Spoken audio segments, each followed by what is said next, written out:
DJ करण Anjali recording studio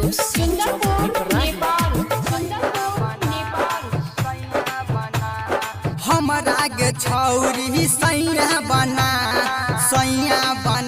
गए सैया बना हमारा के छौरी सैया बना गए सैया बना कभी तो पायल किन देब कभी तो कंगना किन देब कभी तो पायल किन देब कभी तो कंगना किन देब हमरा के छौरी सैया बना गए सैया बना हमरा के छौरी सैया बना गए सैया बना कभी तो पायल किन देब कभी तो कंगना किन देब कभी तो पायल किन देब कभी तो कंगना किन देब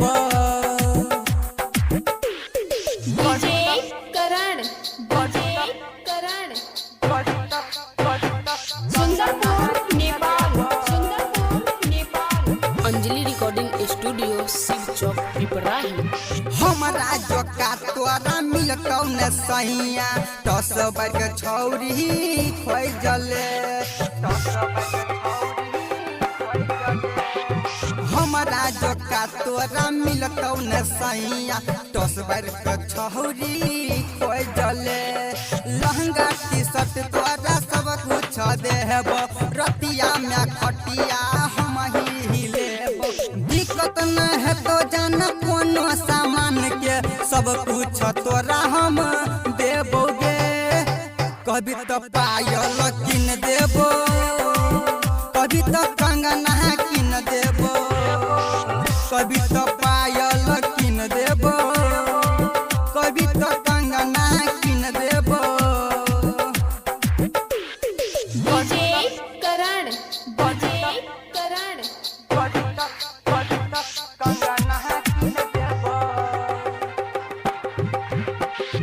कहे छोरो सन सुना गे छौरी बरनी कर रहत है अपना जोरी कहे छोरो सन सुना गे छौरी बरनी कर रहत है अपना जोरी कर मंगलवार हनुमान जी के मना हनुमान जी के मना हनुमान के मना हमारा गे छौरी सैया बना हमारा गे छौरी सैया बना कभी तो पायल किन देबो कभी तो कंगना किन देबो कभी तो पायल किन देबो